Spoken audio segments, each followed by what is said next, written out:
This is Issa Holiday from Slow Crush, and you are listening to The New Scene.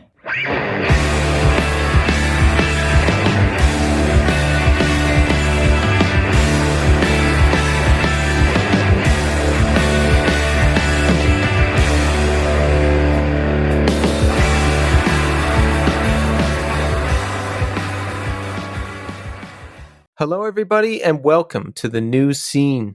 I am your host, Keith, and we're back with a brand new episode. And what a few weeks it's been.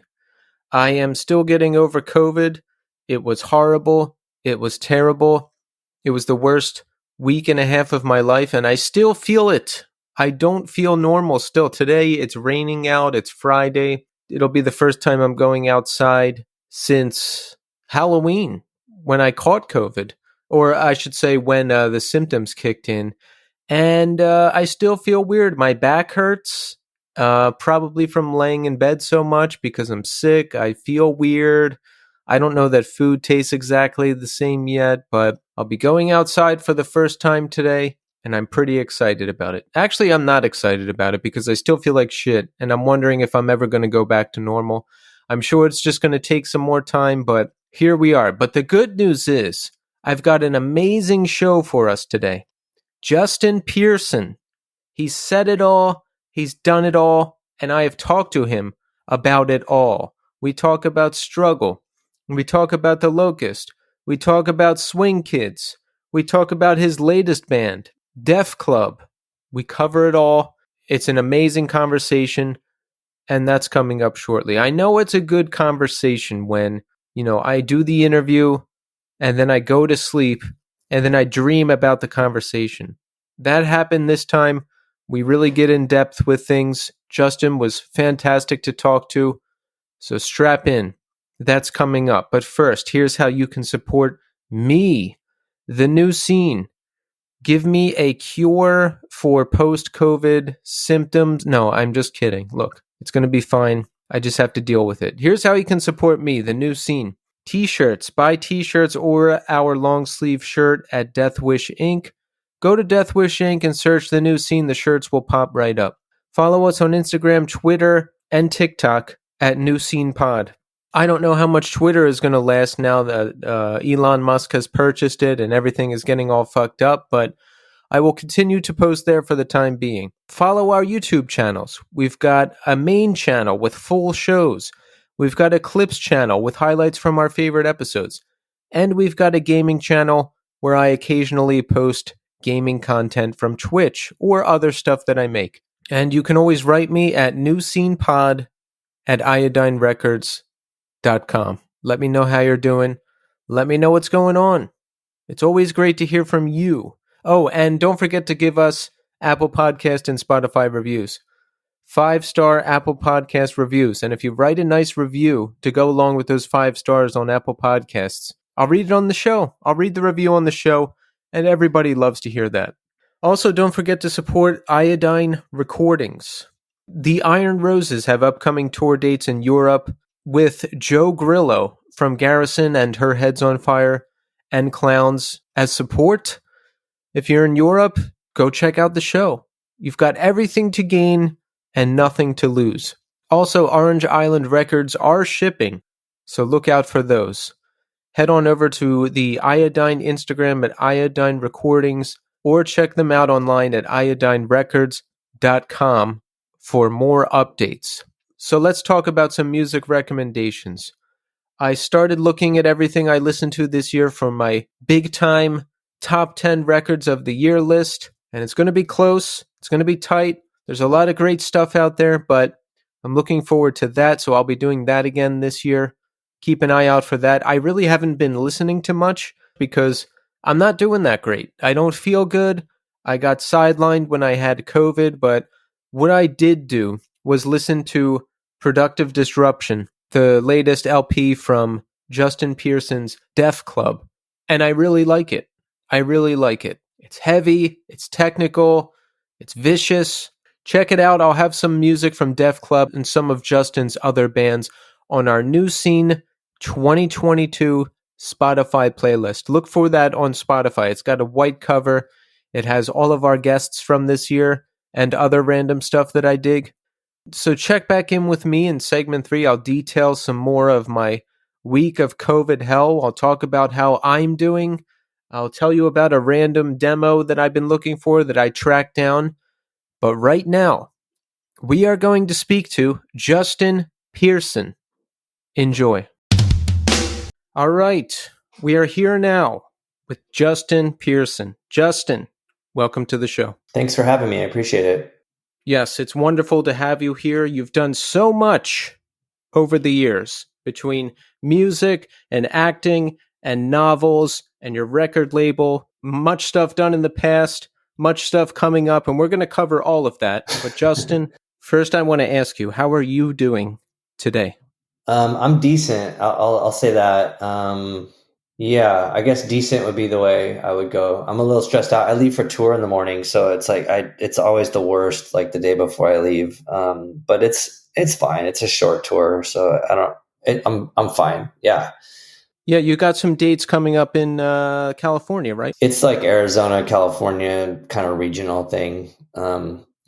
But yeah, it's not like a big tour. It's like a jaunt, I guess. It's just getting all my ducks in a row before I leave is always a little frustrating.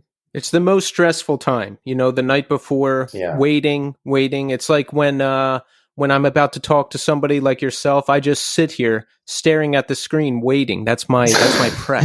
Mine is like, I have all these things to do and then I get sidetracked, or like more stuff gets piled onto the list and then it's like, fuck it, I'm not going to do it. So, yeah. So Def Club. Now, this is a great band, I must say. Thanks. Who are you going out with? We're supporting Melt Banana on part of their tour. We did like a couple weeks already and then they left and headed east and now they're coming back. So we're doing more regional stuff. So yeah, it'll be cool.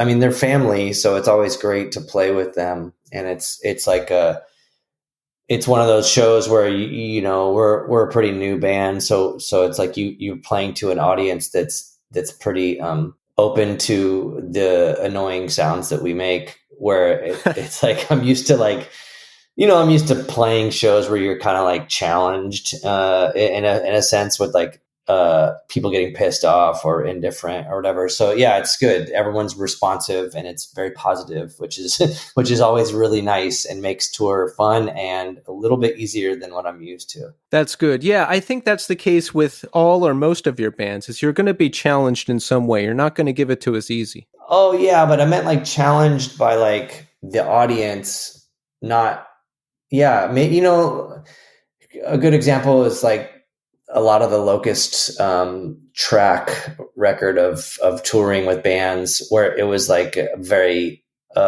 we would just end up inherently agitating everybody in the audience, where they like they're there for the headliner, like an oddly paired headliner with us, and so it was, that's what I mean. It was like really hard to kind of break through the audience and get I'm a big fan of negativity in the sense where people respond negatively. I think it's better than them being indifferent. I think when you're indifferent, then you might as well just be like a boring, whatever band thing, happening. So I'll take whatever response I can get. I would certainly welcome the positive reaction, but regardless, I feel like there needs to be some sort of reaction, whatever that is. It needs to happen more than just like indifference.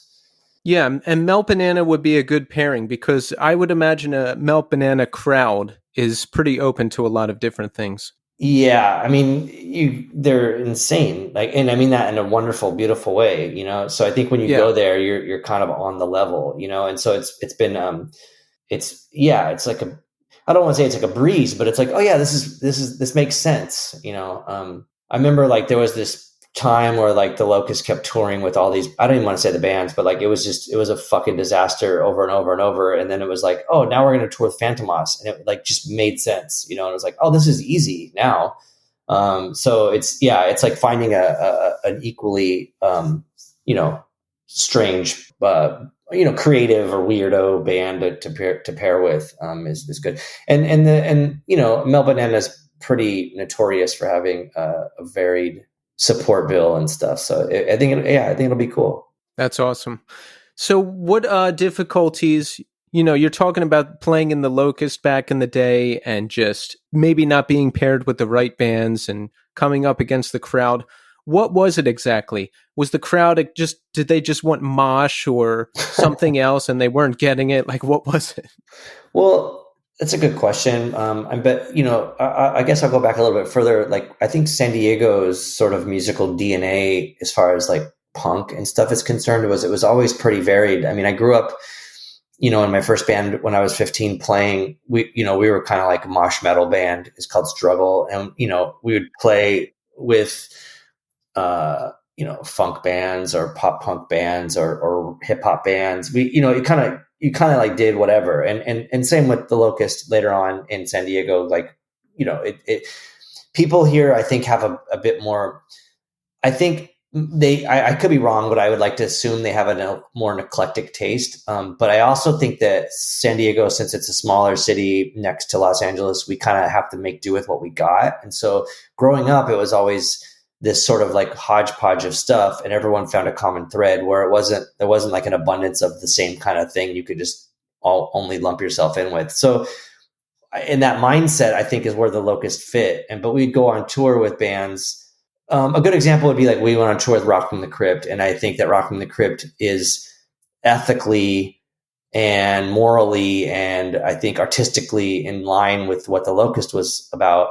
But their fans weren't once we left San Diego, and it got kind of shitty sometimes. And so that kind of experience became very common for the Locust, because we would tour with Andrew WK or I don't know, different band. One time we toured with Poison the Well, and that was a really odd one because this really this band that I think we completely did not relate to, called Gavin Dance, was playing, and it was fucked, and it was like, I remember the first night, some people tried to attack us, and then I got in a fight and I knocked someone out and the cops came, and it was just like, man, we're in Texas, like night one of this, of this tour. It wasn't fun, and so I don't know. Yeah, it happens, or it has happened quite often with the Locust.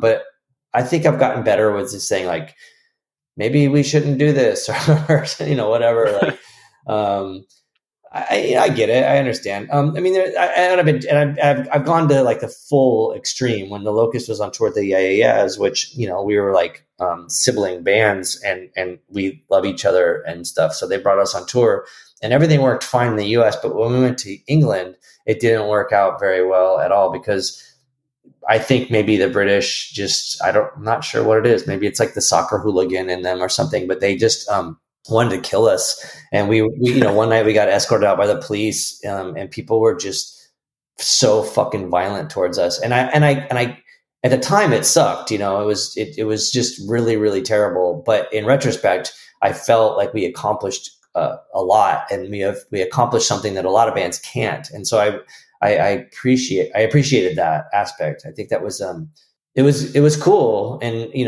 once we were like out of the situation and looked back on it, it was pretty rad. So I'm glad that I got to experience that. It gave me another set of skills, as far as like navigating in the live music world, I guess. Yeah.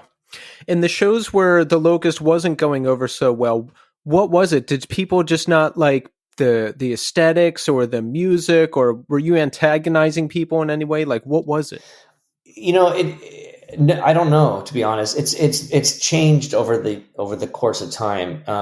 But it got so bad to where we started bridging all of our songs together so the audience couldn't communicate with us, because that was becoming a big hassle, because if we stopped between songs, people would say stupid shit, and they'd kind of expect a response, and then it was left to us to just trash people and like have quick witty comments, and that became the spectacle, I think, where at some point it seemed like that was what you did. You go and you like fuck with the Locust. I mean, a lot of times it was violent, with like us getting maced or bottles thrown at us, or fucking bar stools or something. But it was kind of the dialogue stuff that got really old after a while. And after a while we were like contemplating, like, should we just make, like a book of heckling, to like sell, because these people's heckles are fucking stupid, or, we didn't really know what to do. So we just decided, oh, we'll just bridge all of our music together and make it to where no one can communicate with us.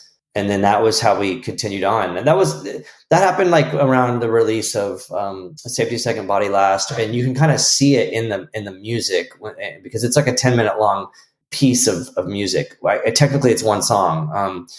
And it's just that kind of idea just moved into the whole full set of, 45 minutes or whatever it is, where it was just, once the set stops, there's only a couple little breaks where we can communicate with the audience, and it's on our terms. And then we continue on and don't converse with people. And it's not that we want to be dicks or wanted to like not have a conversation or have engagement with the audience. It was just like, we couldn't really control the stupid shit, and so everyone suffered, I guess. But it kind of fit with the aesthetic of the band, I think, making like, because we were kind of weird, and it kind of made that, like an artistic element added to it, I suppose. So yeah, it's been pretty weird. But then it's also weird just being in another band and just being a vocalist, because it gets fucking pretty challenging. I mean, even in Def Club, we have our set kind of locked in now, where it's like there's two main breaks where we have dialogue with the audience, and that's it. And it works pretty well, because luckily the players know what's up, so we can like kind of gauge the crowd and be like, okay, they're going to be fucking dicks, let's just move on. Or if they're like cool, we can have a conversation with people, and that has been pretty rewarding on the tour with Melt Banana. We were able to talk to people and like have dialogue, and it's nice to connect, to other human beings that we don't know in other cities and stuff. But then again, there's always going to be the one jerk out there that's going to kind of ruin it for us. Yeah, that still happens. I don't think it happens as much anymore, and you're out there more, so you'll be able to tell me. Like back when the Locust was performing a lot more, I'm talking late 90s, early 2000s, around when I discovered you, shows were insane. Like you couldn't go to any show without almost getting killed. Even if it was all hardcore bands, someone was going to get beaten up or sent to the hospital. And if you stepped on the wrong person's shoe, you could end up in the hospital. Things were insane all over the place. But I don't feel like it's like that as much now. Is it, from your perspective? That's a really good observation. I think that it was still like that up until maybe the start of the pandemic, and I think the pandemic created a shift. I think it kind of made some people not go to shows, live shows, and then it also made the people that are going to live shows to maybe appreciate it a little bit more.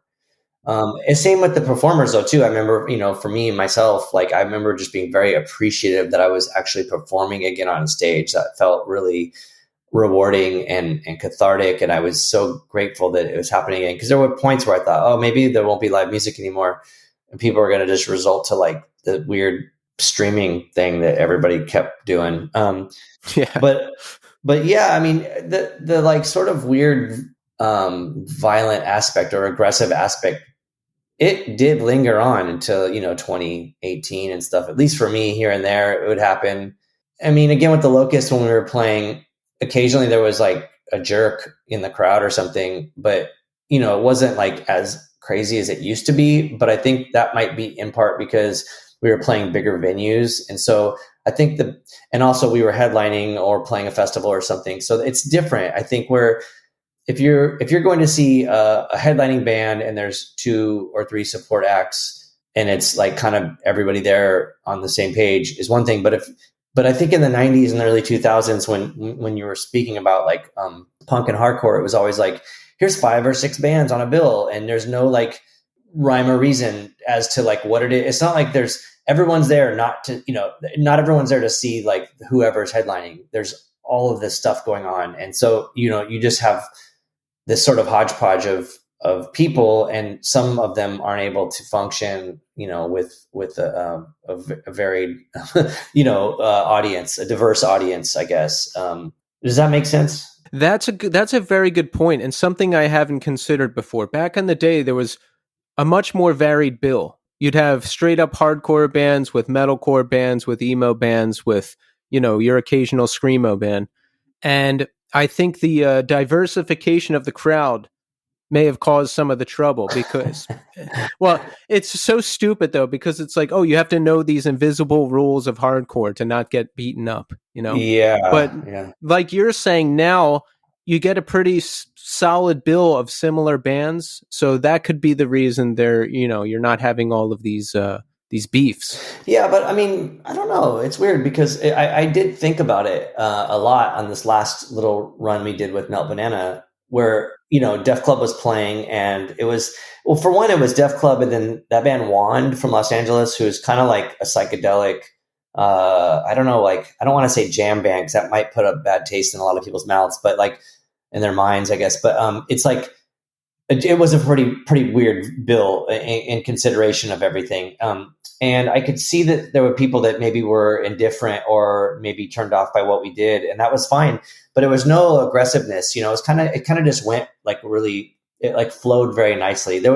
Oddly enough, I remember in San Francisco, people talking shit about Wand, and they're a bigger band than us, and they were direct support to Melt Banana, and I remember just being like, dude, just shut the fuck up and like just chill out or don't talk shit about other bands that are performing. It's mean and it's rude. And I mean, I don't like a lot of stuff out there, but I also don't want to go make those people feel, I don't want to be a dick to them for what they're putting their, hearts and their fucking energy into. And like, I don't want to criticize someone else just because I don't like it. And I get it. If you're paying to see Melt Banana, you want to just get, from point A to point B as quick as possible. And that's that. But Mel Banana chose the bands, and you should kind of just chill out and maybe just go have a seat in the corner until the set's over, and just let them do what they're there to do. They're paid to do something. Like they're scheduled, and they built. They put a lot of effort into just getting their asses there to play to these people, and there are people that like it. So if there's a handful of people that aren't open to it, they need to just, I don't know. It's weird. I think people are just jerks. They really are. I'm with you on this. Now, when I was young, and I'm talking like 16 to 20, probably past that too, I hated everything.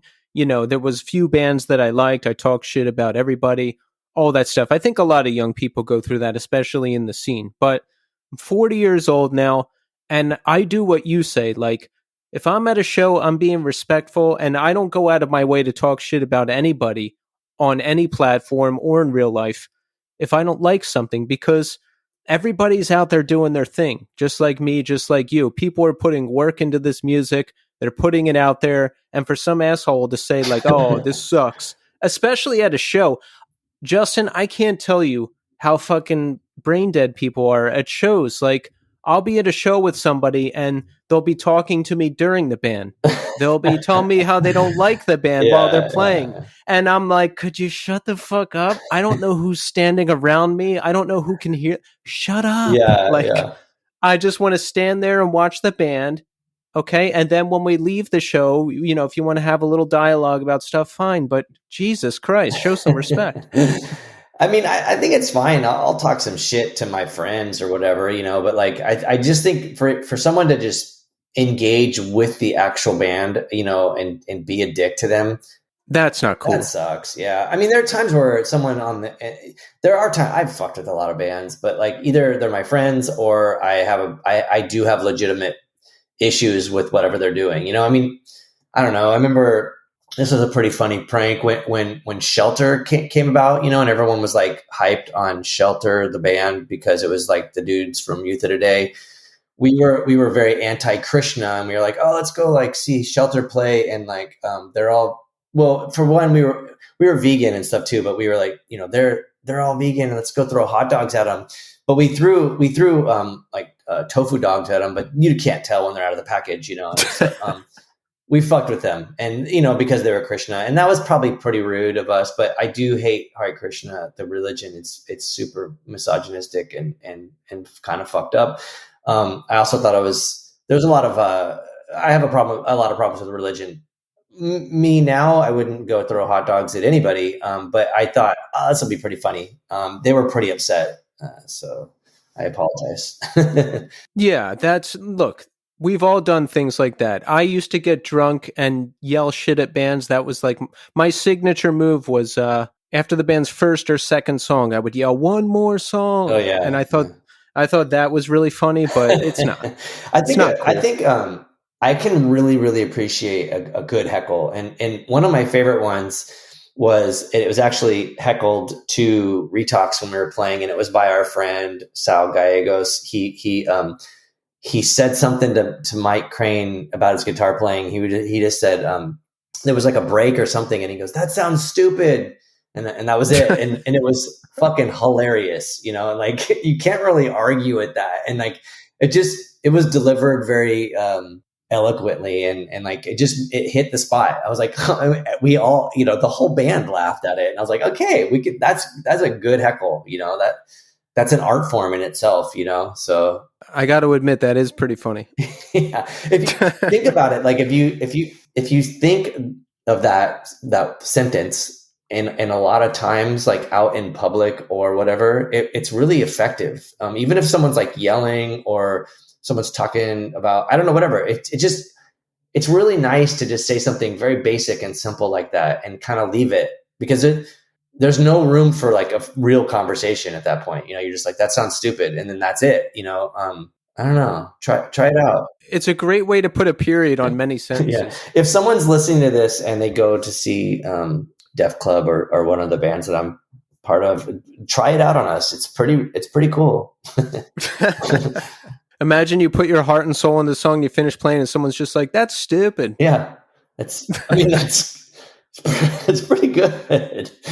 I don't know. I can appreciate it. I can also laugh at myself. I think if you take yourself too seriously, you're going to have some problems. So Big time, big time. If you give people the opening to upset you all the time, you're going to be upset all the time. yeah. You got to take yourself down a notch once in a while.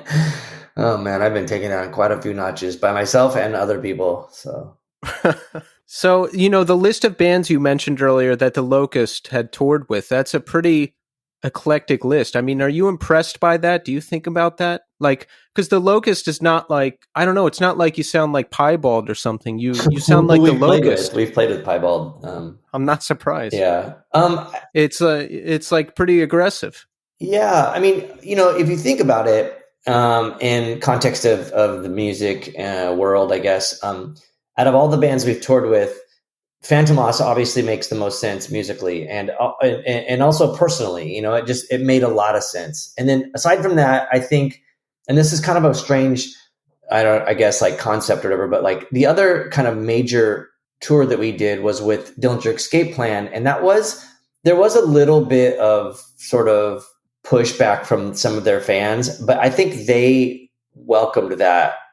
We were able to like kind of fuck with people, because I think they wanted to curb the sort of macho side to their fan base. At least Ben has kind of said that to me, but it was an interesting thing because technically and sonically it made a lot of sense. They both just sound like annoying bands, and like it just, you have to be kind of insane to enjoy that stuff. And that was cool.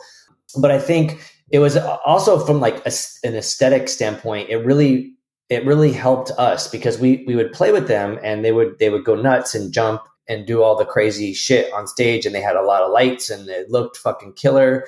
And for us, we didn't have the ability to maneuver around the stage, because we were all kind of locked into position with our pedal boards and our instruments and stuff. So it made us kind of become more angular in a spot, like kind of like those like wind, what are those things called where you see like at car dealerships where it's like the blowing like tall thing, you Yeah, know? they like flip out. Yeah, those things. I mean, I kind of felt like maybe we started looking like that, and it was, but it made us kind of develop an aesthetic, I think a live aesthetic, and it was cool. And also to like touring with going back to the Phantomas thing, that also helped us in a sense too, because Lombardo would always set up his drum kit to stage left, I guess, and he would never move it, and it was always kind of, things were kind of always set up really odd with their the way they structured themselves on stage. So we ended up putting Gabe up front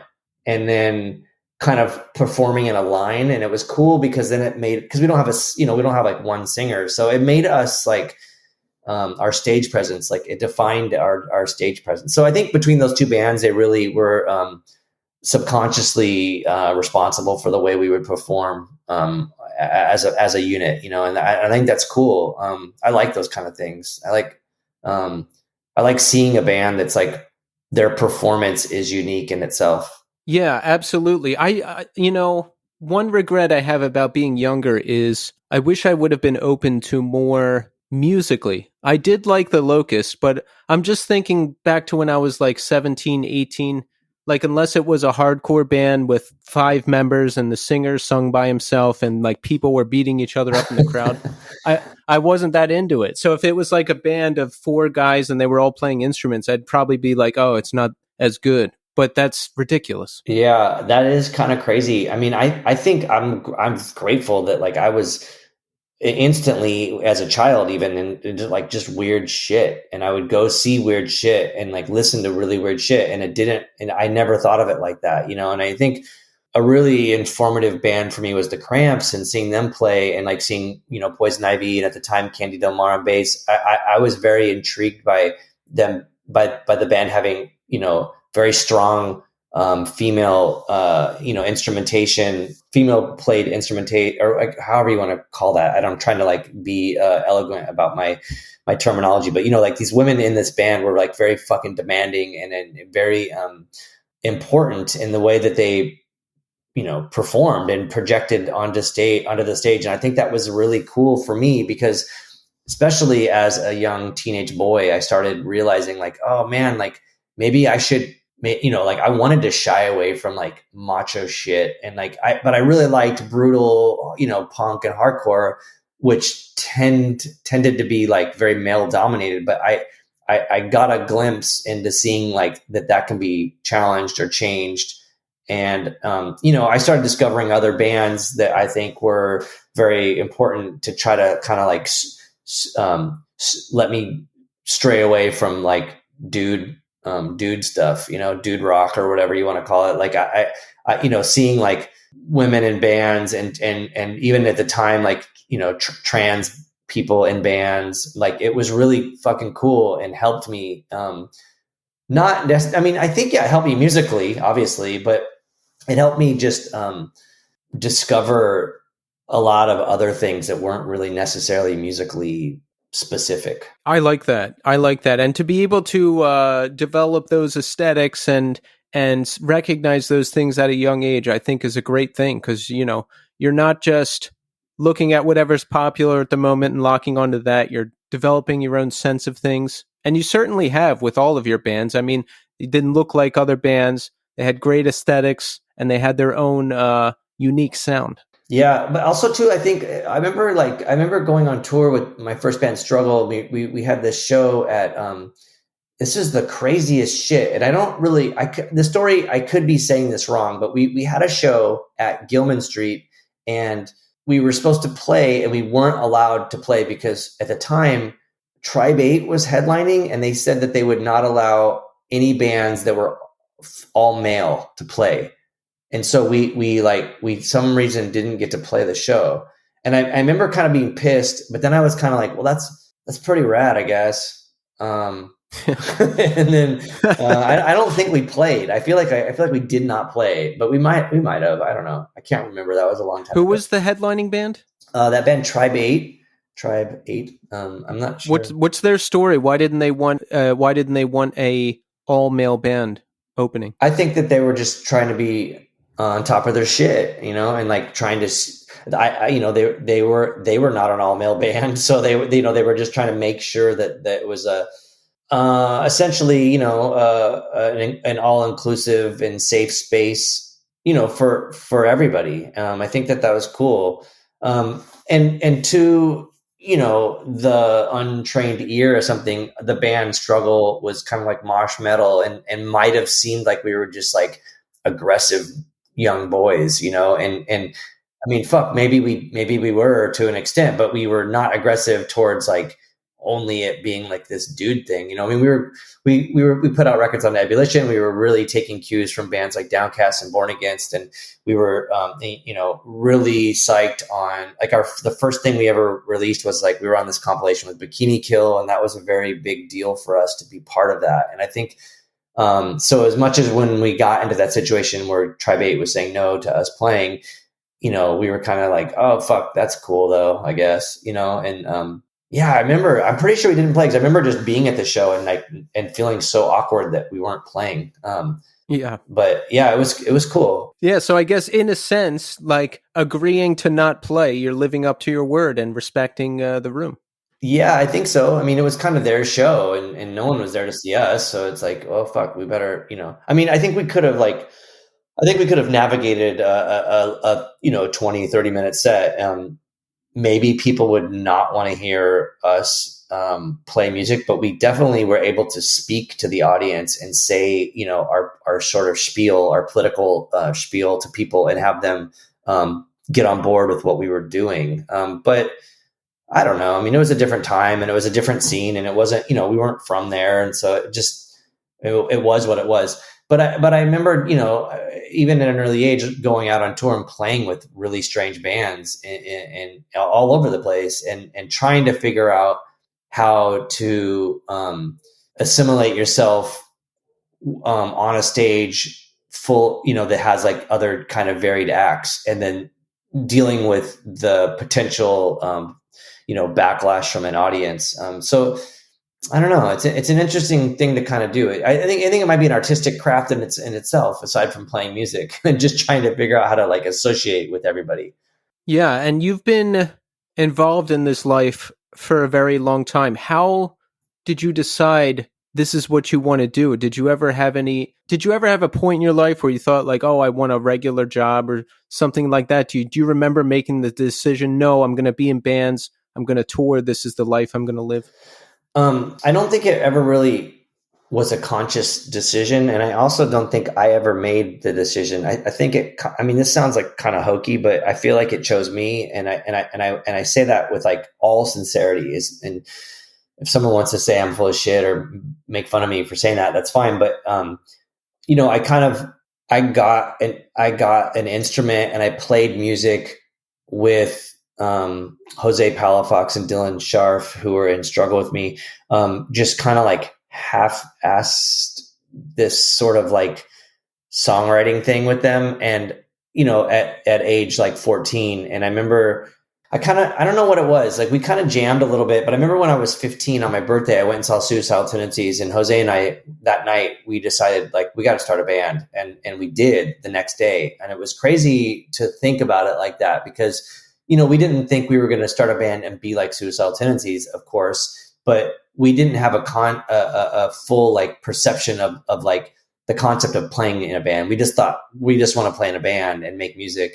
And we were terrible for a while, and that's fine. But I think we needed something to kind of inspire us. And so seeing that show definitely did. And so we started, playing music and then throughout, like, we were still in high school. So for me, it was weird because, I would go to school and people after school would be like, concerned with what they're going to do on Friday night and Saturday night and stuff like that. And I had a different view of the world where like, I just thought, oh shit, like we can play music and tour and we can there's like other things that it was almost like, I don't know. I mean, looking back, it's interesting. Like, I feel like maybe kids don't have, maybe if you're very, maybe if you have, I don't know, maybe if you're like good at something. I don't think I was good at anything. I'm still not even like good at music, but I had like this idea that we could be a band and we could do this thing and we could function.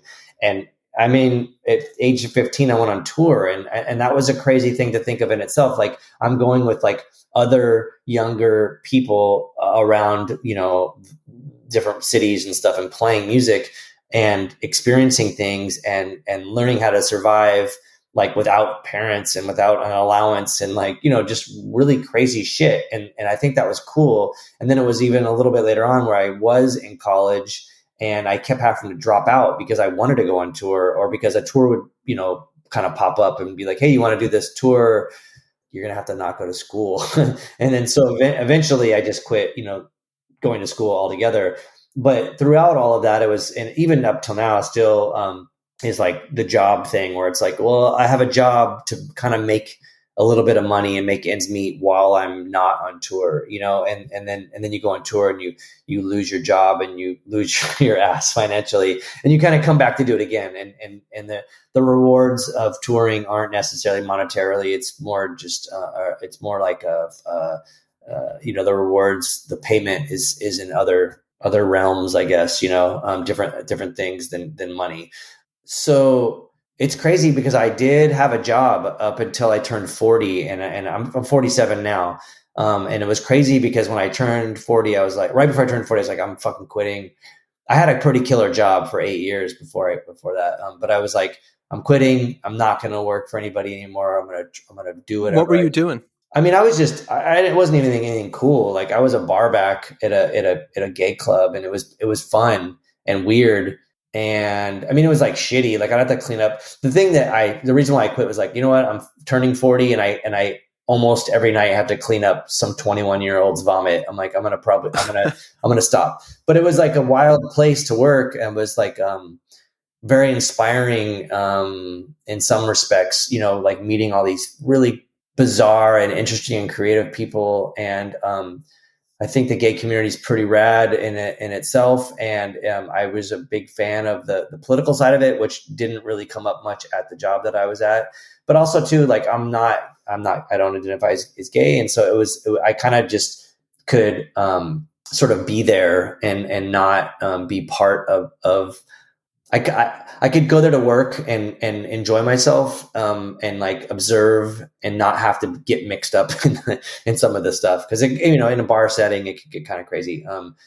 But the place was cool, and it's called Riches. It's like, they would do like really wild shit where they even had me a couple times. Like I performed once, I played, I sang, I played drums one time, and they would do like these parties called like what the fuck parties. And they would just, they had like one time they had like a camel, and they had like I don't know why they had a camel and a goat and like all this weird shit. And like one time they hired a friend of mine to sit outside on the sidewalk at a couch and like just watch movies all night long. And it's like on a busy street, So I think they were like into just doing like bizarre, wild shit.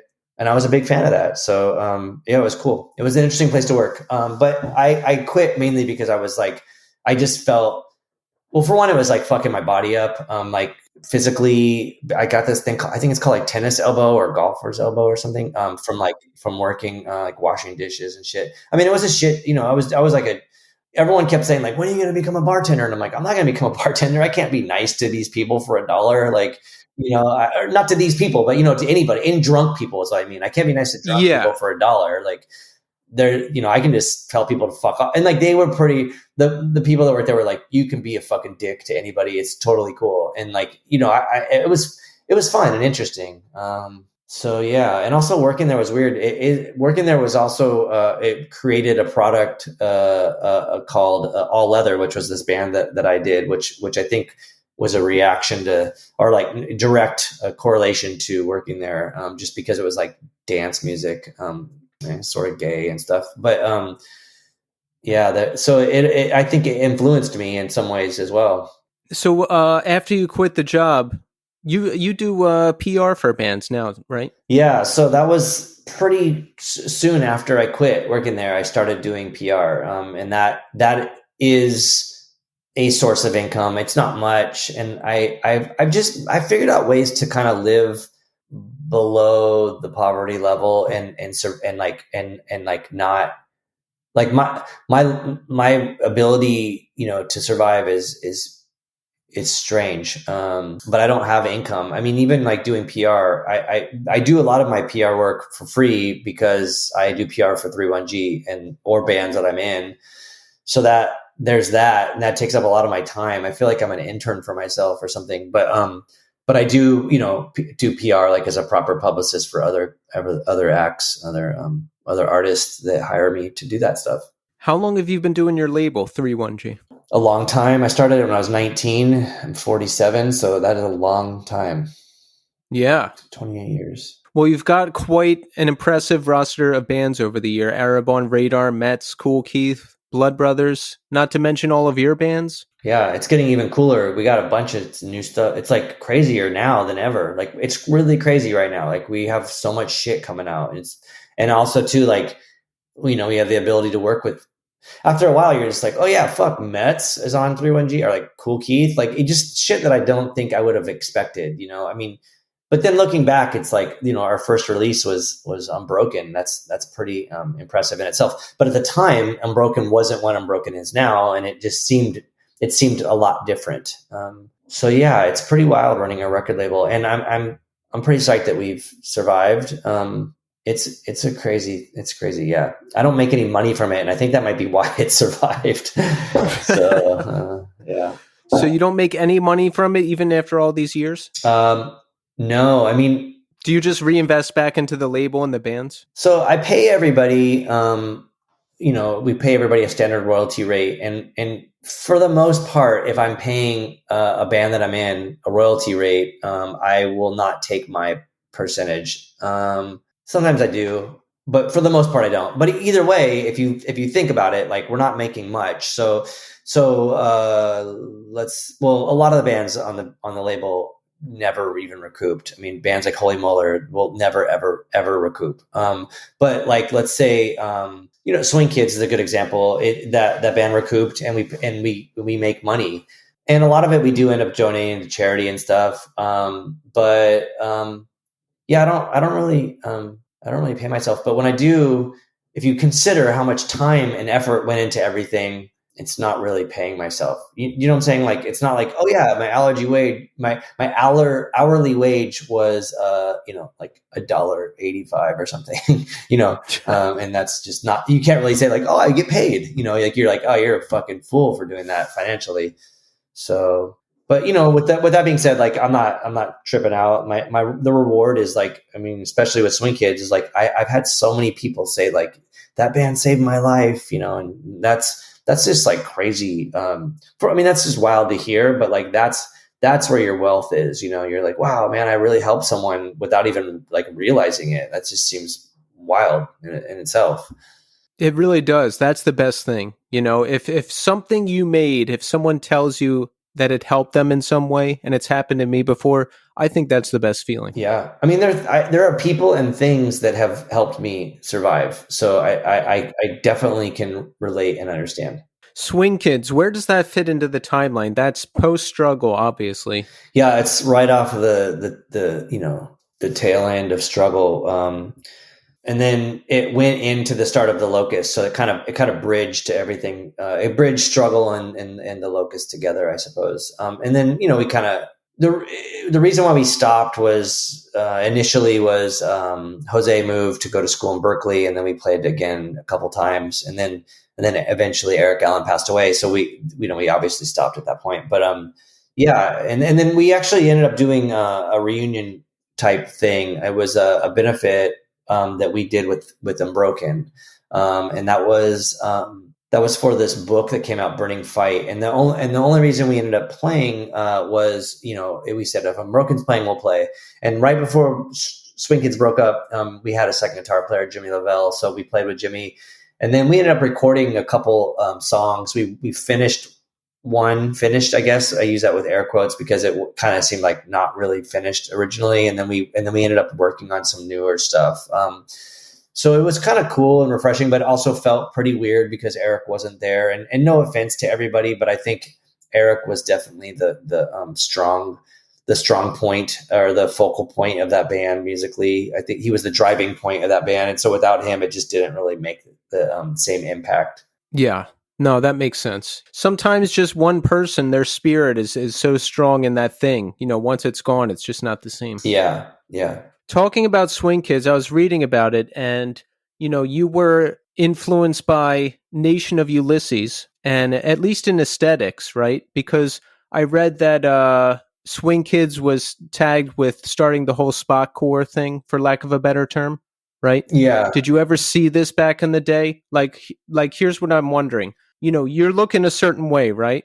Did you ever go to a different city or something and see someone else looking the same way and think like, oh, wow, this is weird? It's in retrospect, or from like someone that's on the outside, maybe it looks one way, but for me, this is my take on it, was like, I was like a crust punk, and I was like into like Profane Existence, and I just looked like a scumbag, which is fine. It's a good look. It's a good look, but at some point I thought, maybe I should, I don't know. I don't know. It's something changed, but mainly what it was, and I'm going to give Unbroken all of the credit, because they all got super into Morrissey, and they looked like greasers and kind of like mods, and I think that was the main thing. Really, Eric Allen, and just kind of like, he was my best friend, and like just seeing him like look fucking cool, and I was like, damn, I want to look cool too, And then at that time, Nation Ulysses was a band, and it was very impressive looking. I mean, musically they were great, but very impressive looking, and just unique. And I was like, damn, this is a thing. Like, this is fucking cool. And again, like, being in a punk band and dressing in suits is unique in itself. But like the way that Nation Ulysses dressed was just, I mean, they just looked like, they just had business attire, like it wasn't like they created the mohawk or something, they were wearing suits and playing in punk bands. But so it was kind of that. And then I think that for whatever reason, I just got into weird mod stuff, and I got a Vespa, and, got into like mod culture, and there was this, and it kind of got big in San Diego, and a lot of people were just into looking weird like that. And it was a unique shift from the punk rock uniform, where I think everybody's like leather jackets and spikes and shit kind of shifted to, this sort of Beatles haircut, and like wearing kind of fancier clothes, and again, like, it's weird because all of us and Swing Kids and stuff, and even in Struggle, we were really into jazz music, and we were into swing, we were into that kind of stuff anyhow. So it all kind of intersected in some strange way. And then also too, I think at the time was like the start of Rockin' the Crypt, and that was a big deal for San Diego. And we kind of all looked up to John Reese, and then John also being in Drive Like Jehu, which was a fucking huge influence on Swing Kids musically. I think Yes. that the band kind of ripped them off a little bit. So yeah, there was like a lot of things happening all at once, and it seems like it might have been a long time, but it was probably just a matter of months. I mean, we were only alive for like 17 years at that point, or 18 years or whatever. So your time, your sort of like perception of time is a lot different. It seemed like an eternity, but it probably happened really quick. But, also too, like, I think people started getting hip to shopping at thrift stores and shit like that. And we just figured out like, oh, you could live cheap and you could dress cool and weird. And then I remember like thinking like, God, I got to look normal and get a job. I couldn't look like a scumbag and have like fucking orange hair or like dreadlocks and shit. I had to kind of clean up. And I remember like just realizing like, well, I can get a job like pretty much anywhere now, like a shit job, like a retail job or something. But I was able to like get a job and work, and I didn't have to shoplift all the time because I was really into stealing a lot when I was younger. So yeah, it was really strange. But I don't think it was, I guess it wasn't as like an obvious shift like it would have been for someone on the outside. When you're here, it just kind of like happened, I guess. Yeah, no, that makes sense. That makes sense. And we had our own little microcosms of those things happening in like suburban Pennsylvania, like one guy starts buying clothes at the Gap and everyone else is like, wait, you could like, you don't have to look like a total scumbag. And then like, the ball starts rolling. Yeah. And the rest is history. Yeah. Yeah. Your appearance on Jerry Springer. Mm-hmm. What was the motivation? Was this just a prank, or what's the word I'm looking for? Like a promotional prank? Like what was the motivation? I think, I wish I could say we had a grand idea, but I think, it was the four of us that were on that show, just sitting there in my house one evening, and it was on TV, and we're like, let's call. And then, a couple weeks later they called us back, and that was it. There was no like real effort or like thought put into it. in advance. And so we went on, with the story, and we kind of went through the motions as it was presented to us, I guess. Okay, that makes sense. Yeah, I imagine that's what a lot of the guests probably did. Is exactly what you did. Yeah, we didn't think it out. I get people. Some people have like criticized me for wearing a Locust shirt on the show, and I think it is kind of a weird move. If I was to do it over again, I probably wouldn't have done it. I don't necessarily think it really helped the band necessarily that I was, that because I had a shirt on that had it. I think it was just the fact that I was there or whatever. But it wasn't like a promotional thing. I just remember them saying, like, I remember them telling us to dress punk, and we were like, okay, well, your guys' idea of punk is the shit that we did a few years ago that we're trying to like not do anymore, And so, my friend that was on the episode with us, she worked at this shoe store called TUK. So like, she got us all creepers, and like I spiked my hair up, just to be, it was just kind of like, all right, well, we just got to look punk rock, and go on and do the thing. It was a crazy learning experience, though. I mean, I remember them like interviewing us, and they didn't know what we looked like, but they had all these questions. For one, they said they did tell us to dress punk, and so we were like, okay, but they didn't know we were lying, so they thought our story was real. But they're like, just dress punk, make sure you dress really punk, and we're like, oh, okay, and then they're like, do you have all your teeth? And I was like, yeah, that's fucking weird. I think it's They're because disappointed with that. Well, no, I think I asked about that actually, because they said, like, if you were to be the main person on the show or one of the people talking and you're missing a tooth, people just, I guess they fixate on that kind of stuff. I don't know. It was a weird question, but I've been asked way worse things, and I do have all my teeth. So I was like, yeah, I got them all. So it worked out. Yeah, I figured that would be better. I mean, you're on TV. You want a good-looking person, right? Not too fucked up looking. That's what TV's all about, yeah, right? But then they were telling us to like look punk. I mean, we could have looked like scumbags, I guess. I don't know. I didn't know what level. You could have put on like a bad Cockney accent or something. Yeah, but they did say, like, no logos, which is so funny. They're like, no logos, no corporate stuff, no names, no words. And I was like, okay, I'm just gonna wear this Locust shirt, I guess. It wasn't even mine. I didn't even have a Locust shirt. It was Alicia's, I think, and I wore her shirt. But I'm not sure why. But it looks really funny in retrospect, where you can see my tattoo and it on my shirt. That just seems really bizarre to me. But does that help the band at all? I mean, this is pre like really the internet being huge and social media and all that stuff. Does it like turn people onto the band at all?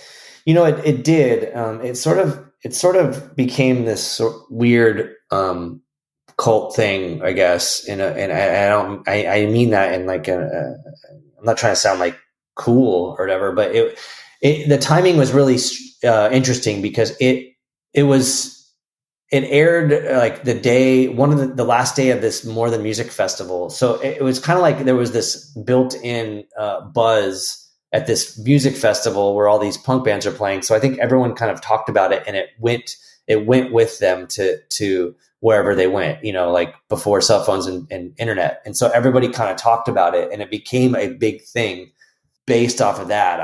I think that was it. I feel like if the festival wouldn't have coincided with it, and there wouldn't have been all these people like kind of talking about it at the show, then it might not have, the word might not have traveled as far. But a little bit interestingly, beyond that, beyond the like punk and music scene was the regular world, because the next day was just insane. The next few days, the next few weeks and months, where I would be on the street or at the grocery store or wherever, and people would just notice me and start just chanting Jerry. And, I'm like, what? I'm like, what the fuck? This is pretty crazy. And then I remember I was like in TJ, I went down to Tijuana, and some people recognized me on the street. And then I remember a little bit later, someone recognized me in Holland and then in Japan. So I'm surprised. It was crazy. And I don't know why. Yeah, like, I don't know. I've heard comedians tell stories a million times. They go, like, back in the day, they go on a talk show like Conan, and they think they're going to walk out on the street and everyone will recognize them, and nobody does. But everyone recognized you from this show. Well, that's a good point. So no offense to a comedian, but they weren't told to dress punk rock. And then they also weren't like spitting and fighting and, cussing and fucking flipping people off and shit. You know what I'm saying? Like it was kind of, Yeah. and it was, I think it was like the absurdity of it. And it just happened to be, it happened like at the height of all that stupid shit. Like that show's height happened, or our show aired at the height of that show's, our episode aired at the height of that show's success, I guess. That's what I'm trying to say. So a couple Locust songs ended up in the John Waters film Cecil B. Demented, which is cool. And John Waters is awesome. How did that come about? And did you talk to him directly at all during that? Because I know you eventually had him on your podcast, Cult and Culture. Yeah. That was a strange thing too. I think he had so we had a mutual friend that we didn't realize that we were mutually friends with John Waters. But so he had like an assistant kind of that had his ear to the ground and was like tipping him off to weirdo shit. And I think he was like really into metal and thrash and whatever. And so someone was like, "Oh, you should check out this band Locust." And then, he liked it a lot and must have liked it enough to put 2 of our songs in his film. And then the movie came out, and we ended up doing a live show at a movie theater and stuff for it, but we still had not met him. And it was a little bit later until we actually met him in person, and then became friends. And we've hung out. I've hung out with him every time I go to Baltimore and he's around, or occasionally I saw him and I'd see him in New York or something. So yeah, I mean, I consider him a close friend. I think he's a brilliant human being. I love the guy, and I'm very grateful for our friendship that we got from his sort of, I guess helper, musical, artistic helper. I don't know, what do you want to call the guy? The friend of ours that just kind of linked him up with the Locust. And I'm always curious, like, what were the other bands that he was trying to get him hip to, but I'm glad that the Locust stuck. You can't argue that he's just a force that's not to be reckoned with. He's brilliant, and he created stuff that's so important. And I don't know, a lot of it's odd too, where I look at it like his film career is almost like a musical career in a sense. Like he did all this like really bizarre shit. Like I kind of feel like he could be, like he could kind of be the Erebon radar of movie directors or something, if that makes sense. Yeah, he's done some really, really out there stuff, some more mainstream stuff that more people have seen. He's done it all. Yeah. And he's still doing it. Apparently he's working on his next film. So I don't know. I'd love to be in it. I'd love to act in it, but he hasn't asked me. So there's that. Have you dropped any hints? Yeah, I've done it a few times. Whatever. I mean, I'm on him. I mean, we're friends. I think he there was one point, I don't know how true this was, but it's like when we had met, and we were, I would say we were friends, but we weren't as close as we are now. And, he was making A Dirty Shame, and the guy that introduced him to the Locust was like saying that they wanted me to be in the film and I would be Johnny Knoxville's brother, and which is kind of funny because people all the time will say I look like Johnny Knoxville, which is cool, maybe kind of weird, but either way, it never happened. I was like, oh, wow, I want to be in the movie, and then like this is before the internet, before John and I were like closer friends. And then the movie kind of came out, and I was like, oh, I'm clearly not going to be in the movie. It's out now. So, it would have been cool. But yeah, if I could have been in it, or if I could be in the next one, I would be so fucking psyched. I mean, that is like, you can't go, where are you going to go from there? Like that's it, that's it. That's it. Yeah. I mean, that would be huge. And you know what? Acting is one of the most fun things I've done. I had one acting venture. I took a class. They gave me the lead in a stage play of a Chekhov play. And that it's like the dream situation. I walk into the class, I get the lead, we do the show, it's great. So I retired after that. I'm like, where can I go from here? Like, if I go anywhere from here, it's going to be like shitty auditions for years to maybe get something. Like, I lived the dream. I'm done. Yeah, I agree. I would like to do that.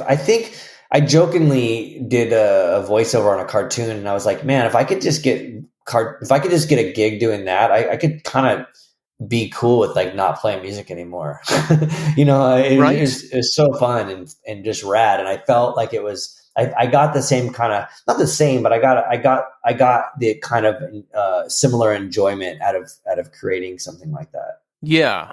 Yeah. It's acting ranks above podcasts for sure, but I still think I still think music wins because I don't know, like I can put out some content and 25,000 people can look at it and I'm like that's cool, but if I write an EP and I go out and play it and 3 people are there, like that's still better.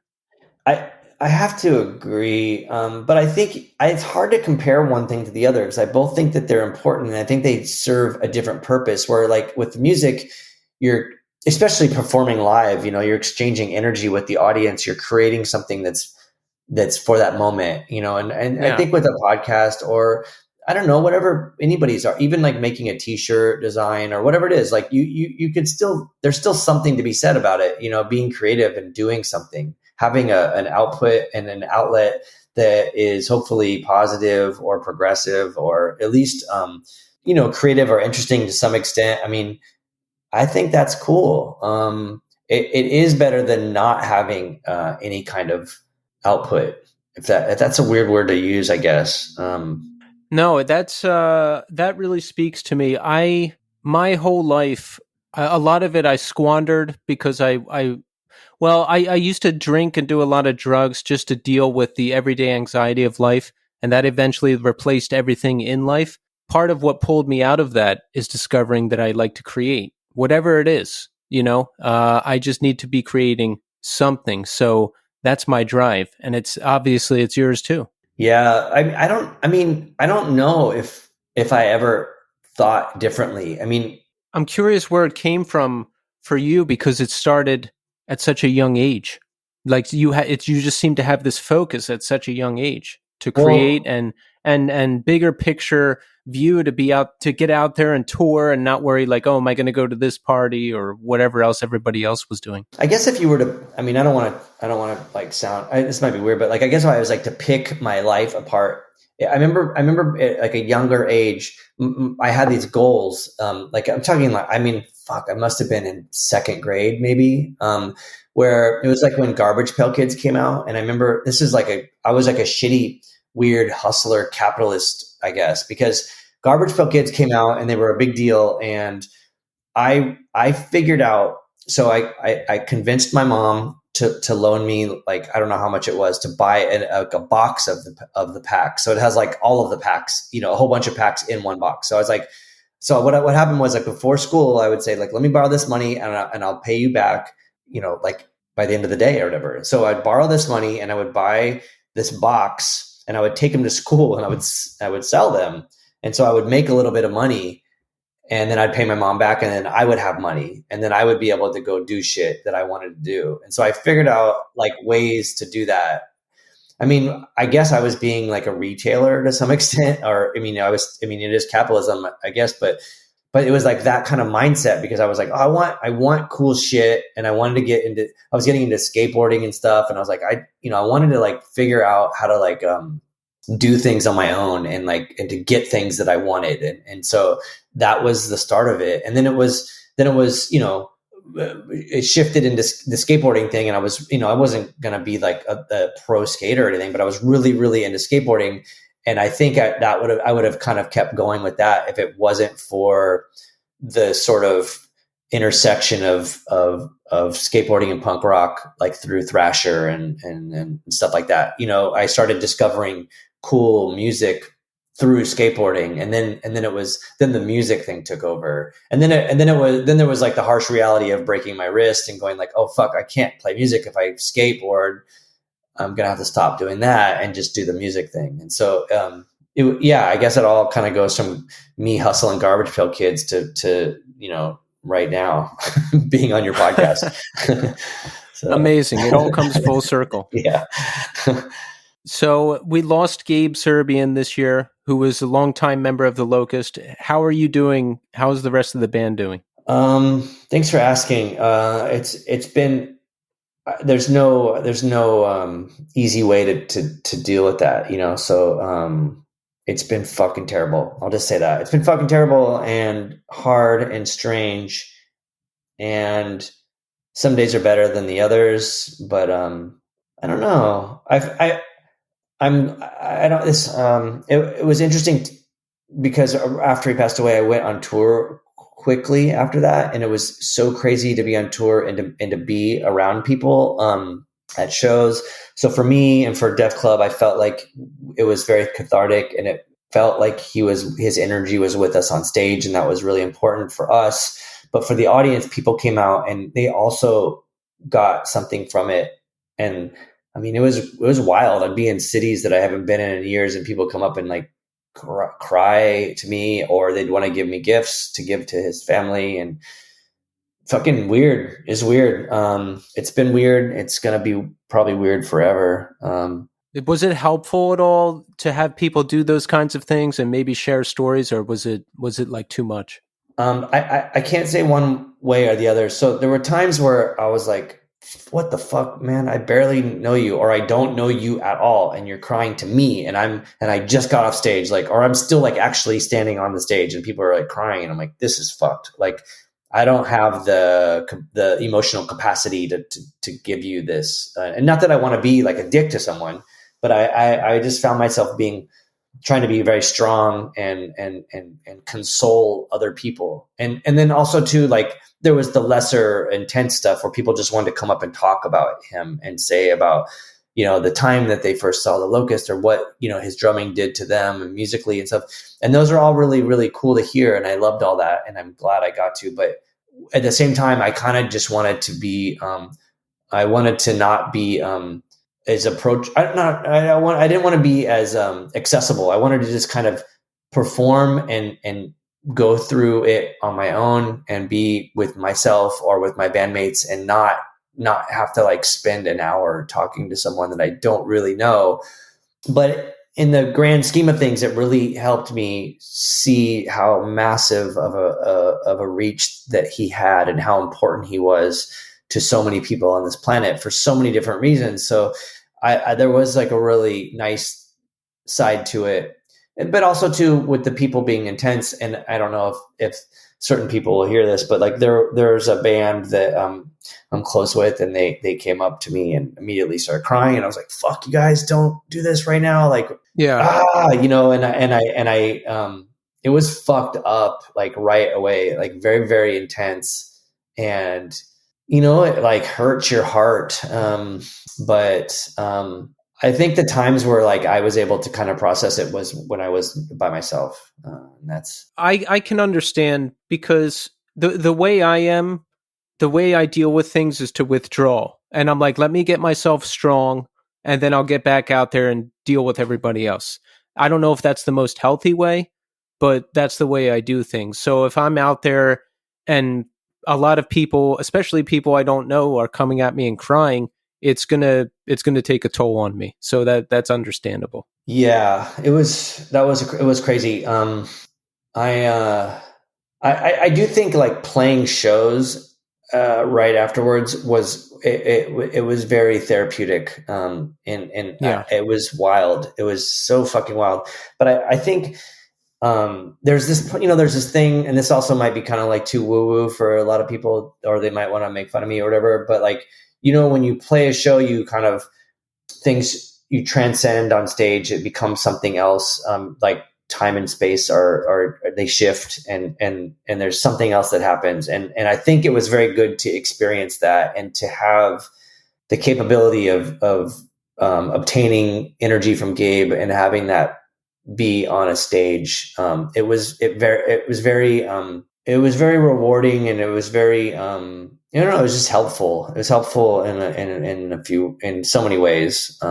I like that. Yeah. I like that a lot. And Yeah. I agree with you on those otherworldly feelings that happen when you're performing. Yeah, it's bizarre because I felt myself going a little bit too hard sometimes, and I'm like, oh, I think I fucking tore a ligament in my thumb and shit. I'm like, oops, like it was like irrational, and I'm like, but the irrational thing kind of, it's gonna happen, but like it also helped. It also had to happen. I think it just, I don't know. I wish I had the answers to parts of life. It would be so much more easier, but I think the way we sort of like assimilate or digest things is through time and reflection. And so oddly enough, I've been through this losing a best friend and a bandmate before, so it's really very similar to how it was when Eric Allen passed away. But at this point, the world's different, obviously, but also so I have another 20 years of experience, so I think I have like I kind of know what to expect from myself and my emotions and how I should perceive things and how things should be dealt with. And yeah, I don't know. It's interesting. It's not a linear path, grief at all. I Yeah. lost a friend in 2017, and it's like, some days you don't think about it. Some days it's all you think about. Of course, in the beginning, there's a period of really processing things and getting used to the new norm. But I mean, like a lot of other things, you just take it day by day, and you reach the new normal, whatever that is. Yeah. I wonder how it's going to be like when we're really old and like everybody's died, and you're just like, fuck. I mean, I guess you, I'm not looking forward to that. I've only lost one close friend so far, and I can't imagine, like you're saying, like people start dropping like flies. It's like what I don't know. I just don't know. yeah. I mean, growing up, I had this like weird concept that I never really imagined myself in my 30s or 40s, or I just never did. And now I play in a band with people that are like in their 50s, which is crazy to be like, whoa, man, you're 55 and like you're ripping still. And it kind of gives me hope for a future where in my teens and in my 20s, there really wasn't a concept of a future. It was just right now, like what is happening right now. And so I think that it's interesting to get older and to have a lot of loss and to have grief, but at the same time, I mean, my dad was murdered when I was 12, and I had a strange perception of death and, losing someone that you're related to and stuff at a very early age, and grew up really fast from that. That has a huge effect on a child, both Yeah. in so many ways that can't even be comprehended when you're 12 years old. Yeah, and then that is, and also the fact that it was like a abusive relation or abusive childhood and family life. Yeah, Kind of. I mean, I don't wish that on anyone, but at the same time, it gave me a different set of skills to deal with things in life.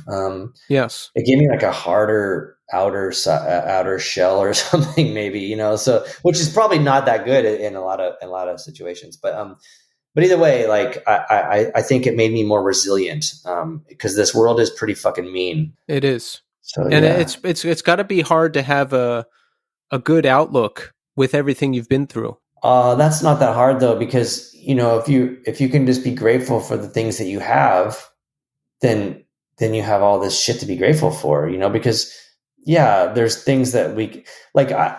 I don't want to just be like, oh, everything's cool, and like I wish peace on everyone. Like I don't wish peace on everyone, and I think this world's fucked, and I think there's a lot of fucked up people.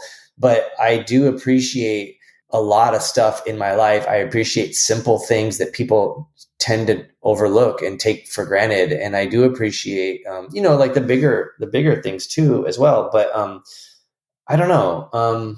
I don't want to seem negative or nihilistic, but at the same time, I also think that it's that damn quote. The opposite of love's not hate; it's apathy. And I feel like those two things, love and hate, kind of go hand in hand. What happened to your dad? Do you mind talking about that? I was just curious reading about it. Yeah, no, I don't mind. Yeah, my dad was an alcoholic, so he was a bit, he was an alcoholic, and he got in a fight at this restaurant with these two guys. And so everybody got kicked out of the restaurant, and then I think they might have fought in the parking lot or something a little bit, and anyhow they split, and my dad split, and the two guys followed him home, and then they beat him up in the driveway, and I don't think their plan was to kill him, but they killed him. So he had a brain aneurysm, and so they hit him in the head, and the brain aneurysm exploded, and that was the cause of death. So it was pretty crazy because I guess my mom found him in the driveway. But It was pretty wild too, because so the people that did it never went to jail. And then I got the police report in my 30s from my mom, and I ended up finding the two guys on Facebook. I found one of them on Facebook. The other guy, I don't know where he was, but I was like, "Hey man, like you killed my dad. Maybe we could converse about this. It would be helpful to me, and also just an interesting conversation, but the guy never replied to me. But I think he probably was like shitting his pants, but also like he seemed like a redneck, and he looked like a fucking redneck, and you're just like, okay, I can see, here I am on Facebook with like all this weirdo, like punk, gay stuff or whatever the fuck, weird shit. He's probably like, fuck this guy, like. Why didn't they go to jail? So I mean, it's kind of weird. My mom said she hired a private investigator too to try to figure out stuff too. But I think like by the police report, it says like that my dad started the altercation in the restaurant. So my dad started the fight, and then they didn't need to follow him home. So that's where I think that the story gets kind of weird. So my dad started the fight, and then I don't know, like their intention wasn't to kill him. Their intention was to just fuck him up. But the weird thing is they robbed him too. So they took his money, and I think they took some of his jewelry or something. So that's kind of crazy, because then I feel like they should have at least went to jail for a little bit of time, but they didn't. Yeah. Cause don't you usually get manslaughter in a situation like that? Isn't that the one? I guess they didn't get anything. I mean, it's also Arizona in the 80s. Like, I don't know. They didn't go to jail. Well, it was crazy because one guy was 19 and one was 21, and my dad was 44 or 42, 44. 44. Yeah. So it's kind of crazy. The whole thing was crazy. But you go through this whole thing where you don't think you're going to live past 44, or, I mean, did you go through all that? Cause I had a older brother who died the day before my 16th birthday. He was diabetic, had a seizure. I found him. So I went through this whole fucking crazy thing where I thought I was going to die young and all this other stuff. Did you go through that? It's really strange because when I was a child, I was obsessed over the Sex Pistols. And I remember just kind of, I think the weak point in that band is Sid Vicious. But I was obsessed, over the band, and he was obviously a very, focal, he was a focal point of the band. Anyhow, I was tripping out on the fact that he died at 21, and that he, I don't know. He would always say that he was, gonna die at a young age, and so it was kind of crazy to like be into punk rock and to have this sort of. I don't want to say he was. He definitely wasn't my idol, but it just seemed like everything that I was into, aside from and my impressionable 10, 11, 12-year-old self was looking up to all these sort of punk bands, and they were all in their 20s, so it's not like now where you can look at Jello Biafra and he's 60 or 70 or whatever fucking age he is, or like Johnny Rotten or whatever, like, you know what I'm saying? Like, so everybody was kind of at 20. And so I just felt like I didn't have this perception of life to the end. I had this perception of now, and then that was really it. So it wasn't that I ever was like, I'm going to die before this age, or I'm not going to be old. I just had a different perception of everything. I mean, fuck, I remember going to a show and like, seeing this band. I think they were called Straight Ahead, and the singer had a mustache. And I just remember being like, what the fuck? The guy's got a mustache. He's in a punk band. And like, he's like, everyone's young. We don't have mustaches yet, So it was really strange. So I didn't really understand, what it would be like to get old or older, and even now, like my mom will talk all this shit to me. Like, you're not a spring chicken anymore. Be careful. And it's like, no, I didn't fucking tear my ligament because because I'm getting old. I did it because I threw a monitor, a speaker, into the audience. Like, that's why, it wasn't like a dumb, like, I'm getting old and I'm an old fart. It was like, oh, I did something really fucking stupid and my thumb doesn't go a certain way, period, no matter what age you are, So I don't know. I do kind of like trip out on that stuff, but I also, grew up around a lot of substance abuse. And I also grew up around the opposite of that with like my friends that were in the straight edge community. And I saw both sides of this spectrum and how it was, I don't know how it kind of was like not good to be one or the other.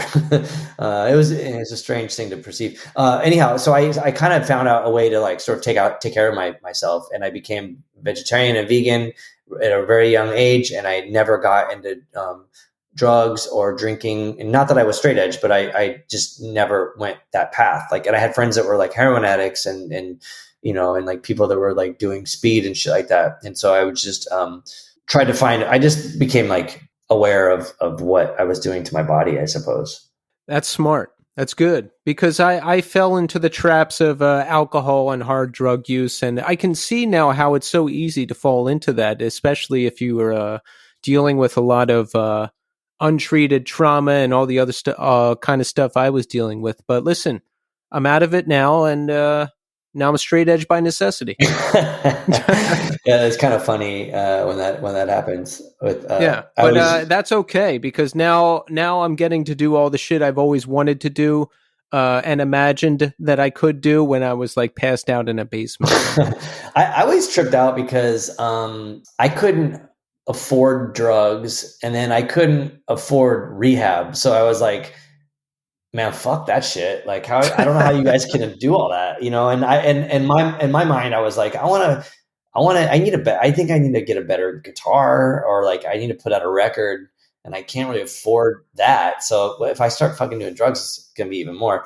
So there was that. I mean, I don't know. Yeah, the drug thing is interesting. I probably would have, but I had like a couple key figures in my life. A friend of mine told me when I was younger, don't do acid, you'll like it too much. And that really stuck with me until like my early 40s. I was like, oh shit, I guess I shouldn't do that. So maybe I'm grateful for them. Or like when I was younger, I did speed once. I did meth one time, and it was because I was with this friend of mine, and I don't know how I got in this situation, but there was a huge neo-Nazi problem in San Diego, and these two big older neo-Nazis were at this dude's house, and I was 13, and they were like expecting me to do meth. And so I snorted a line of meth with these Nazis because I didn't want to be there, and I didn't know how to not do it because I thought I was going to get like beat up by these guys. They're fucking total dicks. So, like weird shit like that. And we're like, oh, I'm not going to go do drugs now. That's fucking dumb. Or then like working at a bar, and like, then you're there to be sober and work, and you're like seeing these people fucking barf and like fucking loot. Like they would loot. It was crazy when I worked at that bar. I would find so much money on the ground, and I'm like, dude, I can't afford to. Like, there's one night I found like two separate times I found a $100 bill, and I'm like, well, this is crazy that someone just lost $100 or maybe 200. So yeah, I just never could. I could never like function with those in those like parameters, Well, let's talk about what we've got coming up now. There's a Human Issue Def Club split coming out, yes? Sort of. That actually is technically out already. And it's just a limited lathe cut thing that was put out by our guitar player, co-owns a record store called Midnight Hour. So they just released it. And the song that we did, the Def Club did, The Wait, has been out for a while. It was actually, we released it as a benefit to raise money for Stacey Abrams, the Fair Fight campaign or organization that she was working with. So that was during the pandemic. And then so I think at some point, Brian and Hunter from the Human Issue wanted to put together a split, and and it just took a while. So yeah, it's out. And Def Club put out a record this year, Productive Disruption. Yes? We did that. Yeah. And also that might've been last year though. Maybe not. I can't tell, but we also put out an EP right afterwards, Bad Songs Forever. So we got quite a lot of shit out. We were busy during the pandemic for sure. And we've got the tour dates happening this week. This episode's going to go up Monday, so I think we'll miss announcing the tour dates, but what else you got coming up? I'm currently working on a new album with Planet B, which is done. It's being mixed now. And then working on a new Satanic Planet record, but that'll be a while. I don't know. There's always shit going on. There's always something going on, I guess. The Dead Cross record just came out last week or 2 weeks ago. So yeah, there's always something going on. You've always got a lot of irons in the fire, and I like that. I try to live the same way. Yeah, it seems crazier from the outside. Like for me, it's just like not that wild. It's just these things just kind of, today we'll do this. And then when that's done, well, now we're going to do this next thing. So there's that. I love it. Well, Justin, this was a pleasure, an absolute pleasure. Great conversation. And I just want to say thanks so much for coming on the show and keep doing what you do. Thanks. I appreciate you taking the time to talk to me and to be, I don't know, I think maybe because of your life experiences and stuff too, you were able, I just want to say thanks. It was good talking to you. And I appreciate the nuances and the stuff that we were able to talk about and the way we were able to discuss things. So I really appreciate that.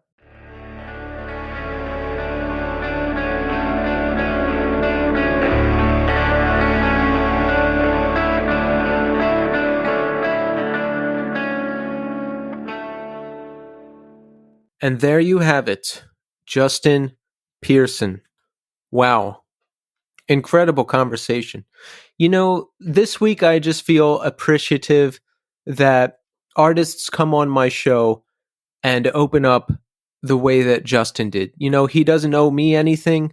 I don't owe him anything. He doesn't have to do it. I mean, he comes on and he opens up about everything. We covered everything. He talked about the passing of Gabe Serbian and how he's doing with that. He talked about losing Eric Allen before that. He talked about losing his father when he was young and just the different emotions he's gone through and how everything has shaped him. In addition to all the bands that he's been in. I mean, the guy can't miss. Struggle, The Locust, Swing Kids, Retox, Def Club. He's been doing this a long time. He's still doing it. And the guy just puts out great output. I like every band of his that I've heard. I've been listening to him a long time. And I just feel really appreciative that Justin has given me the time and opened up and made this an interesting conversation for all of us to listen to. And I'm appreciative of any of my guests that does the same. So I'm just feeling grateful. Thanks, Justin. That was a really awesome conversation. And I'm very happy that I had the opportunity to have it with you. I mean, these conversations help people. I hear from all of you who listen to the show to hear that the artists that you look up to and that the artists you've been listening to your whole life are going through the same things that you are and that you've gone through. It helps. I know it helps me. You know, I didn't have an outlet like this when I was going through the worst of, well, that's not exactly true. I did listen to the Stern Show a lot, and that carried me through some of my darkest days. I'm happy that I can do some version of that for you as well. You know, when Justin opened up about his father and about Gabe and how he processed the emotions, those conversations help. They help. They help me when I hear them, and I hope they help you when you hear them. And let's talk about how we're doing, huh? I am, like I mentioned a little bit in the beginning of the show, I got COVID. I think I got it from a Halloween party that I went to. That was on a Saturday night, and by Monday night, Halloween, I knew I was in trouble. I felt some flaring up in my chest, and I had this weird nasal drip thing going on that I hadn't felt before, and I couldn't sleep all night, and I was like, oh man, this is it. I bet this is it. And I had a whole night planned for Halloween. I went and bought candy for the kids, and I was going to watch Halloween and play some video games, and I ended up just sitting in bed feeling horrible, and by the time I woke up Tuesday morning, I knew that I had COVID. It was really bad. It was hot flashes and cold flashes and that sensation that you feel like you're being crushed and splitting headache. And I reverted back to my drug using days. You know, I used to be in really bad shape a lot of the time, detoxing and retoxing and everything else. And I would just sit in bed watching horrible TV, eating Italian ice. And that's what I did because my stomach hurt so bad with COVID. I couldn't keep anything down. So I just watched the Lord of the Rings trilogy like I used to when I was detoxing, and that was great because I haven't seen that in a long time. Those movies are still perfect, and you can watch two of those and like an entire day is gone. So I did that. Tuesday I was in bed all day. Wednesday I was in bed all day, and I thought I started feeling better. And then boom, it hits you again at night, full force. Thursday I thought I started feeling better. And then boom, COVID hits you again like a freight train at night. And I just got scared. I was like, I'm not going to tell anyone I'm doing better. I'm not going to say anything because this is horrible. This is really, truly horrible. It is one of the worst things I've ever gone through. By the time by the time Friday rolled around, I finally got on the phone with my doctor and did a virtual appointment to get Paxlovid. And that was a whole other thing. I started taking that stuff and I couldn't taste anymore. Or there was this weird bitter chemical taste that it was just in my mouth the whole time. My stomach hurt the whole time. It was another bad feeling. Not as bad as COVID, but a separate bad feeling. And there was 5 days of taking that medication. I have taken all of that medication at this point. I'm done. And I'm just waiting to feel normal again. You know, this is 2 days off of medication and a few days away from the worst of COVID symptoms. And I'm just hoping I'll feel normal again one day. It was really bad. I was isolated for a week. I got really resentful of the show because, you know, I had a bunch of interviews scheduled for that week. I had to cancel all of them. And then I just pulled it together enough to record the intro and outro for the last episode Friday. And then I had to spend the entire weekend editing and putting together the show. And I didn't feel good. And I was resentful of the show. I wanted to quit. And I was pissed I had to work all weekend. And I was pissed that I was sick. And I was pissed that I missed all my usual meetings and my meeting up with friends and everything else. And I was just really upset that everything got thrown topsy-turvy like that. And I got through it. I posted the show. And this week has been better. You know, I still don't feel great, but I can go outside now and I'll do that tonight. I'll meet up with a friend for dinner and then head to a thing after that. So just waiting to feel normal again. Can't wait for that. Otherwise, everything's fine. I actually played Modern Warfare 2 last night for the first time in a long time. I hadn't played any video games. I haven't been doing anything. I haven't been playing any games or listening to any music or doing any of the things I normally do because I just don't feel good. But last night I started feeling better because I ate a nice dinner, played some Modern Warfare 2. I'm looking forward to the launch of Warzone 2. That's going to be exciting. Haven't touched original Warzone since Modern Warfare 2 came out. I don't want to level a bunch of guns up. It's so whatever. I'm just playing multiplayer at my own pace and some other games. You know, I finished Doom 3 off stream. I've got Resident Evil, the remake. I'm going to play that. I've never played that. I've got Back for Blood. I'm stuck on the last guy, the Abomination or whatever it's called. I can't beat it, but I'll do it. I'll get it done. Listen, I get things done. It's going to happen. And in terms of the show, everything's going great.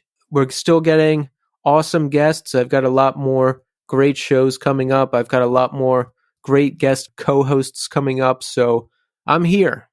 I survived COVID. I'll be good for the next 3 to 6 months or however long it is that you're immune before you can get it again. But I will continue doing the show and we will be here together. Oh, yeah. And before I end the show, okay, so on Halloween, I remembered that there was a Ink and Dagger joke straight edge band. And for the life of me, I could not remember it. I'm like, I think it begins with an O. I don't know. And you can't find anything about them online. It's really hard. So I'm searching Spotify, YouTube. I know that the demo used to be on YouTube at one point, but it's not there anymore. I'm searching, can't find it. So I post on Twitter and I say, what was the name of the Ink and Dagger joke straight edge band? And Mike Burdan from Uniform was kind enough to reply and remind me that it was On Point. Members of Ink and Dagger recorded a 4-song straight edge hardcore demo, and they did it under the name On Point, and the songs are ridiculous. It's about, like, I don't know, beating someone's high score in a video game. There's a song called 420, Weed Sucks. It's funny, but it's good. It's actually good, and they made the demo look like an actual straight edge hardcore band from like 1987, and they used different names, so I imagine some people actually thought this was a real band. But I'm going to end the show with the first song on the demo, which is called Time Out. And even as a joke, these guys get things done. This song is good. I really like the breakdown at the end, and I hope you like it too. So that's it. That's it for this episode. Thanks everybody for tuning in. I'm back next week with a new episode and a new guest. So thanks everybody for listening, and until next time.